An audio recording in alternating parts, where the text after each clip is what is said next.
जय श्री कृष्णा। कैसे हैं आप सब लोग। 2023 यानी 2023 स्टार्ट होने वाला है।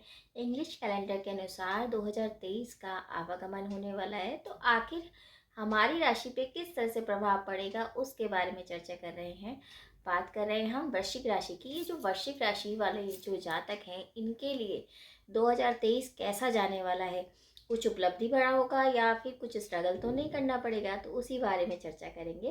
आपको ये थोड़ी सावधानी बरतनी पड़ेगी क्योंकि शनि की ढैया स्टार्ट होने वाली है, यानी 17 जनवरी को शनि की ढैया स्टार्ट होने वाली है। तो थोड़ा स्ट्रगल आपका बढ़ सकता है सेहत से रिलेटेड, या आपके काम रुक सकते हैं।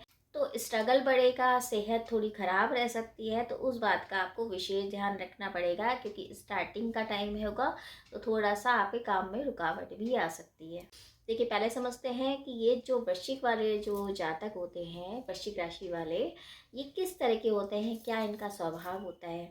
देखिए, वृश्चिक राशि का स्वामी होता है मंगल, और मंगल जैसे होते हैं सेनापति, तो वैसे ही इनके अंदर क्वालिटी होती है। यानी कि ये हर तरह समारोह जैसे होते हैं ना, कोई ग्रुप है उसको अच्छे से मेंटेन कर लेते हैं। लीडरशिप इनमें होता है, डट के सामना करते हैं मुसीबतों का और झुकते नहीं हैं। अगर ये ठान ले तो अपनी जो बात है वो बनवा के ही दम लेते हैं, यानी कि ज़िद्दी तरह के होते हैं। कानून की इन्हें बहुत अच्छे से नॉलेज होती है, चाहे ये कानूनी नॉलेज इन्होंने गेन करी हो नहीं करी हो, लेकिन इनको पूरी तरह से इन चीज़ों का ज्ञान होता है। और ये विषम परिस्थिति में ऐसे काम करते हैं कि पता ही नहीं लगेगा और ये मुश्किलों को बहुत जल्दी से पार कर लेते हैं। तो एक तरह से देखा जाए इनके अंदर कॉन्फिडेंस बहुत ज़बरदस्त होता है, लेकिन कभी कभी ओवर कॉन्फिडेंस इस पे हावी हो जाता है, जिस वजह से इन्हें दिक्कतों का सामना करना पड़ता है। तो अब ये 2023 कैसा जाएगा, ये तो अभी हमने बताया कि ये किस तरह के जातक होते हैं। तो 2023 का राशिफल स्टार्ट करने से, जैसे मैं हमेशा बताती हूँ कि ये जो राशिफल देखिए आप चंद्र राशि के अकॉर्डिंग देखिए, क्योंकि ग्रहों का जो गोचर होता है वो चंद्र राशि के अकॉर्डिंग होता है। तो पहले हम ये देख लेते हैं कि 1 जनवरी को ग्रहों की स्थिति क्या कह रही है। यानी 1 जनवरी को न्यू ईयर का फर्स्ट डे में ग्रहों की गोचर की स्थिति क्या होगी। देखिए, मेष राशि में राहु और चंद्रमा है। चंद्रमा जो है हर 2.25 दिन बाद राशि परिवर्तन कर देते हैं, लेकिन इस टाइम यानी 1 जनवरी को राहु के साथ चंद्रमा है जो कि छठे स्थान में है। केतु जो है वो तुला राशि के हैं, यानी कि आपके व्यय के स्थान में है। मंगल है सप्तम में और वक्रगत स्थिति में है, जो कि थोड़े टाइम बाद मार्गी होके मिथुन राशि में चले जाएंगे। गुरु मीन राशि में यानी पंचम स्थान पे है और मार्गी नवंबर में हो चुके हैं। शनि जो है वो तीसरे स्थान यानी मकर राशि में है, शुक्र के साथ है। 17 जनवरी को राशि परिवर्तन करके वो कुंभ राशि यानी आपके चतुर्थ स्थान पे आ जाएंगे, जिसके कारण जैसे मैंने पहले बताया कि ढैया का समय है, यानी ढैया स्टार्ट आपकी होने वाली है शनि की। और जो सूर्य और बुध है वो धनु राशि में है। सूर्य का राशि परिवर्तन मकर संक्रांति के दिन होगा, तो वो 14 तारीख को मकर में चले जाएंगे और बुध भी वहीं चले जाएंगे। तो ये तो था ग्रहों के बारे में, कौन से ग्रह कहाँ होंगे गोचर के अनुसार जनवरी के पहले दिन। अब स्टार्ट करते हैं 2023 आप लोगों के लिए कैसा जाएगा। पहले आपका स्वास्थ्य यानी हेल्थ लेते हैं, क्योंकि हेल्थ अच्छी होगी तभी आप कोई काम में इंटरेस्ट दिखा सकते हैं, आप काम अच्छे से कर पाएंगे। देखिए, हेल्थ के लिए अगर हम लग्न का देखें, स्वामी यानी आपका जो स्वामी होता है वो मंगल होता है। मंगल वक्रगत स्थिति में तो बेशक है, लेकिन आपके 7वीं दृष्टि से आपके लग्न को देख रहा है, तो बेशक आपको ढैया लग जाएगी 17 जनवरी को, लेकिन आपको इतनी मेजर कोई दिक्कत नहीं आएगी। हाँ, ये हो सकता है बीपी है अगर आपको पुराना, या ब्लड से रिलेटेड इन्फेक्शन हुआ है, या इन्फेक्शन के कारण आप बहुत दिनों से परेशान थे, तो वो थोड़ी सी बीमारी बढ़ेंगी। लेकिन आपको किसी भी तरीके से इतना परेशान होने की ज़रूरत नहीं है, क्योंकि उसका निदान भी मिलेगा, क्योंकि मंगल अपनी राशि को देख रहा है, तो उसका सॉल्यूशन भी साथ साथ आपको मिलता रहेगा। हेल्थ से रिलेटेड बस यही है कि थोड़ा सा आपको वाहन से रिलेटेड दिक्कत हो सकती है, जैसे कि आपका एक्सीडेंट के योग बने हुए हैं, तो उस बात का ध्यान रखना पड़ेगा। ब्लड संबंधित जो प्रॉब्लम है वो बेशक हो सकती हैं। अगर आप पॉजिटिव एटीट्यूड से चलेंगे यानी पॉजिटिव रहेंगे तो आपके ऊपर जो बीमारी आ भी रही थी वो बीमारी दूर भी होंगी, और जो इन्फेक्शन था उसका एक निदान भी आपको मिलेगा, और जो लंबी समय से बीमारी चल रही थी उसका भी आपको निदान मिलेगा। हालांकि 7:30 स्टार्ट हो चुकी है, लेकिन ये है कि आपको ज़्यादा घबराने की ज़रूरत नहीं पड़ेगी। अगर आपकी जॉब, प्रमोशन या आपके धन या आपके कारोबार की बात करी जाए तो देखिए, कारोबार के लिए और धन संबंधी चीज़ों के लिए हम या तो दूसरा घर देखते हैं या 11वां। लेकिन कारोबार आपके कर्म भाव का स्वामी सूर्य है, और सूर्य मकर संक्रांति को जब 14 तारीख को मकर में चले जाएंगे तो आपके ऊपर जो कर्जे थे वो कर्जे दूर होते नजर आ रहे हैं। उस टाइम आपको सुख मिलेगा, वाहन का, भूमि का, क्योंकि जब सूर्य जो है मकर राशि में आएंगे तो तभी शनि भी 4 दिन बाद चतुर्थ स्थान पे आपके पहुंच जाएंगे, कुंभ राशि में आएंगे। तो वहां पर जाकर हो सकता है जो पुरानी आपकी पुश्तैनी जो आपकी प्रॉपर्टी है उसका बंटवारा हो, और वो आपके हक में ही होगा। सूर्य से रिलेटेड अगर आप उपाय करते हैं तो वो हक में जो आपके नहीं आना था वो भी आपको मिल सकता है। कानूनी कार्रवाई से अगर आप परेशान थे तो वो उससे निजात मिलेगी। हाँ, ये हो सकता है कि थोड़ा सा डिले हो जाए, क्योंकि ढैया स्टार्ट होगी तो हो सकता है काम आपका डिले हो जाए, लेकिन फिर भी आपको सफलता ही मिलेगी। वाहन अगर आपको खरीदना है या किसी भी तरीके के भूमि से रिलेटेड अगर फैसले लेने हैं तो 17 जून से लेके 4 नवंबर तक रुक जाइए, बड़ा निवेश नहीं करेंगे तो अच्छा रहेगा। उसी बीच आपको थोड़ा सा मुश्किलों का सामना करना पड़ सकता है, प्रमोशन से रिलेटेड दिक्कत हो सकती है। तो ये हो सकता है कि आप डिले हो जाए आपका काम, लेकिन 4 नवंबर के बाद आपके काम भी बनेंगे, बिजनेस भी नई ऊंचाइयों पर आएगा। वाहन अगर खरीदना है तो आप 4 नवंबर के बाद खरीदिए, क्योंकि उससे पहले मुश्किल पड़ सकती है, दिक्कत हो सकती है कि हो सकता है धन आपका रुक जाए या किसी तरह से धन आपका अटक जाए, तो फंस सकता है धन, इस बात का आप ध्यान रखेंगे। अगर आप ट्रांसफ़र का सोच रहे हैं तो अभी आप रुक जाइए अगर आपके हाथ में है, अन्यथा 4 नवंबर के बाद अगर आप ट्रांसफ़र लेते हैं जॉब में तो अच्छा रहता है, मन मुताबिक आपको मिलेगा। लेकिन अगर उससे पहले होगा तो थोड़ा सा स्ट्रगल बढ़ेगा, आपका काम का लोड हो सकता है। बिजनेस से रिलेटेड आपको थोड़ी दिक्कत हो सकती है, काम डिले हो सकते हैं, थोड़ा आपको गुस्सा भी आ सकता है, क्योंकि आक्रोश में आकर हो सकता है डिसीज़न आप गलत ले लें और जो आपके वर्कर हैं उनमें थोड़ी सी प्रॉब्लम हो जाए। तो कोशिश करिए अपने वाणी को नियंत्रित करके आप बिजनेस में काम करिए। अपने पार्टनर से सलाह मशवरा करके आगे का डिसीजन लेंगे तो अच्छा रहेगा, अन्यथा पार्टनरशिप भी आपकी टूट सकती है। थोड़ा स्ट्रगल का टाइम होगा, लेकिन अगर आप सही तरीके से चलेंगे, न्याय से चलेंगे तो आपके काम भी ज़रूर बनेंगे। अगर हम आपके लव अफेयर की बात करें तो उसमें थोड़ा सा आपको ध्यान रखना है। हालांकि गुरु मार्गी हैं और पंचम में हैं, लेकिन फिर भी जब गुरु राशि परिवर्तन करके अप्रैल में मेष राशि में चले जाएंगे तो कष्ट आ सकता है। तो अगर आप विवाह के इच्छुक हैं, आप लव पार्टनर को मैरिज पार्टनर बनाना चाहते हैं, लाइफ पार्टनर बनाना चाहते हैं, तो अप्रैल से पहले अगर उनको प्रपोज कर देंगे या उनसे बात कर लेंगे तो अच्छा रहेगा। अदरवाइज 22 अप्रैल के बाद आपके रिश्तों में कड़वाहट स्टार्ट हो जाएगी। अगर वहीं विद्यार्थियों की बात करते हैं तो विद्यार्थियों के लिए टाइम बहुत अच्छा है। किसी भी डॉक्यूमेंट में आपके काम करना है या एजुकेशन से रिलेटेड आपको काम करना है या जॉब सर्च कर रहे हैं, आप एजुकेशन के साथ आप जॉब करना चाहते हैं तो अप्रैल से पहले अप्लाई कर सकते हैं। गुरु आपको पूरा सपोर्ट करेंगे और आपको विदेश भी लेके जा सकते हैं। यानी आप अगर आईटी सेक्टर में जॉब ढूंढ रहे हैं तो गुरु आपको ज़रूर दिलाएंगे। अप्रैल से पहले आप इसके लिए अप्लाई कर सकते हैं।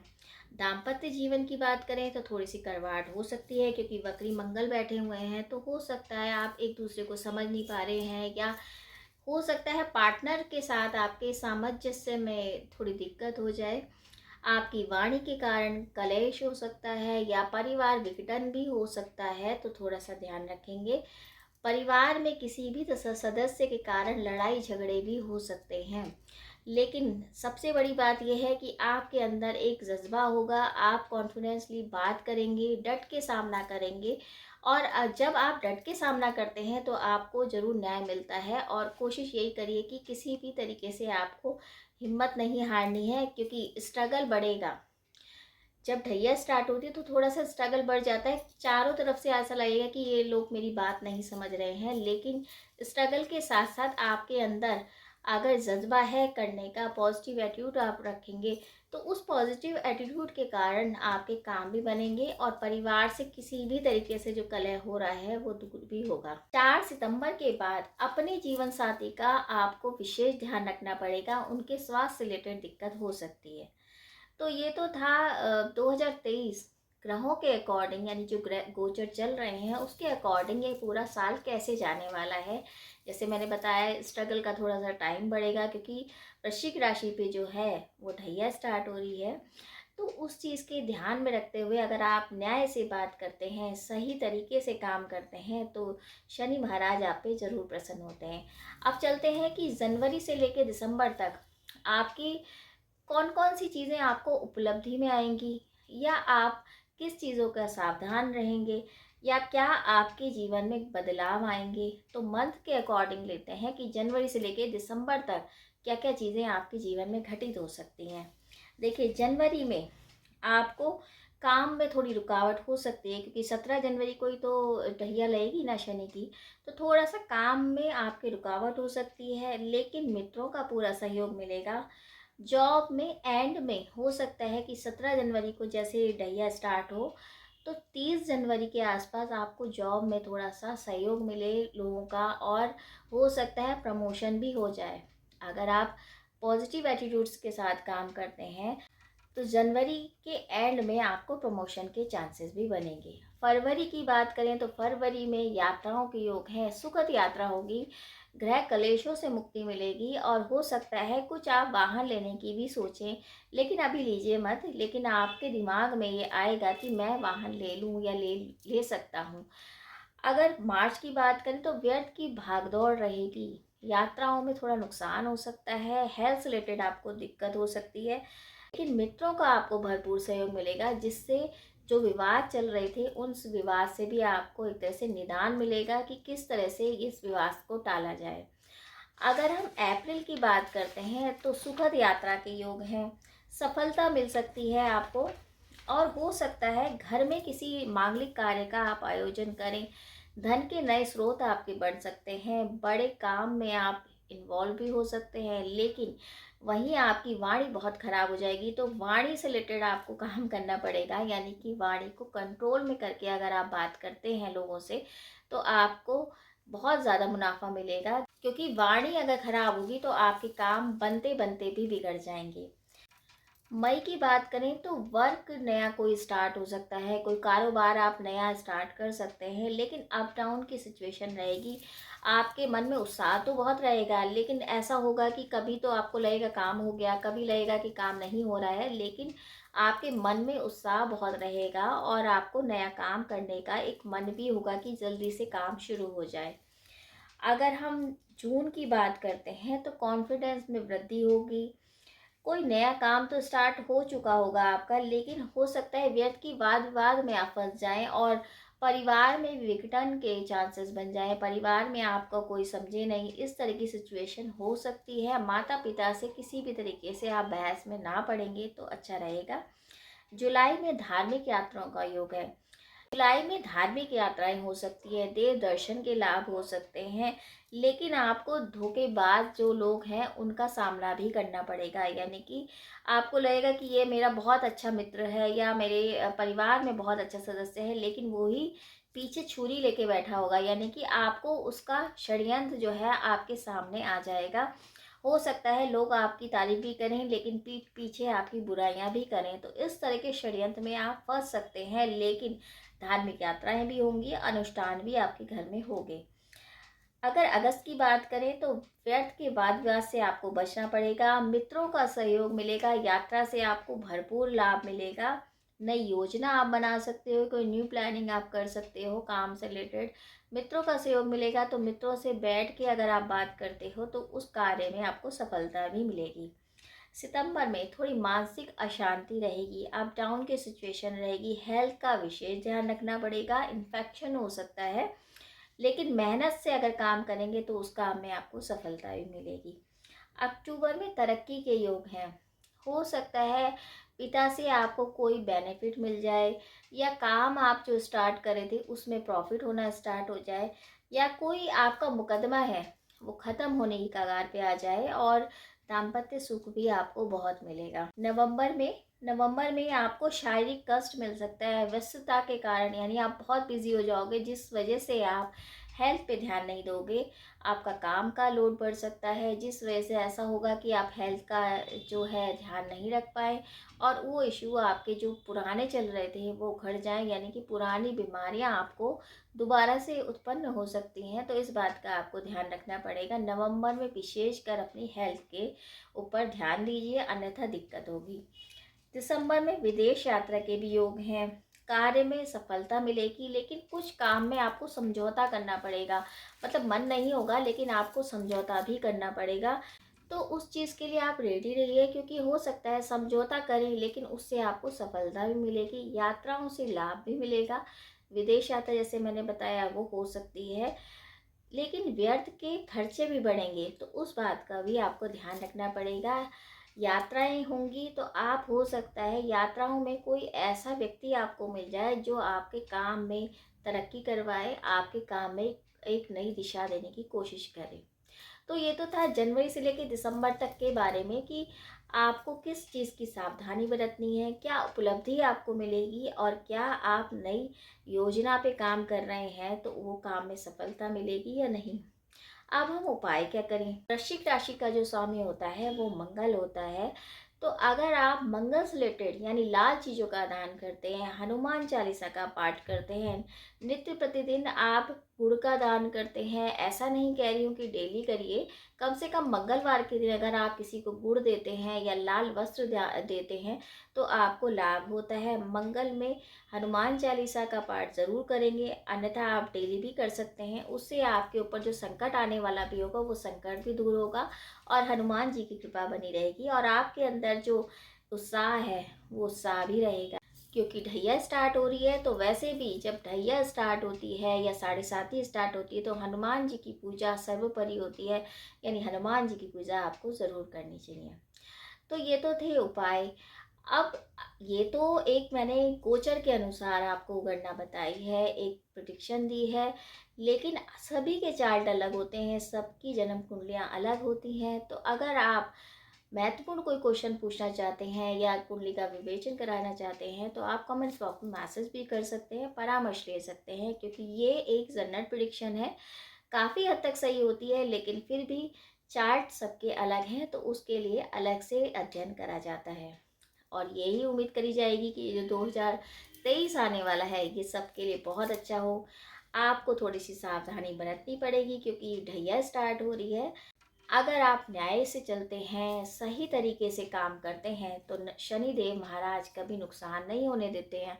तो आप न्याय से, सूझबूझ से काम करेंगे तो आपके ऊपर शनि महाराज की कृपा भी रहेगी, मंगल देवता की कृपा भी बनी रहेगी। तो इसी उम्मीद के साथ कि जो नया वर्ष है ये सभी के लिए बहुत कुछ लेके आए, आप सभी की जो मनोकामना रुकी हुई थी वो सारी मनोकामना पूर्ण हो। तो आप सभी को नव वर्ष की हार्दिक शुभकामनाएं, और अगर आपको वीडियो अच्छा लगे तो आप शेयर भी कीजिए। जय श्री कृष्ण।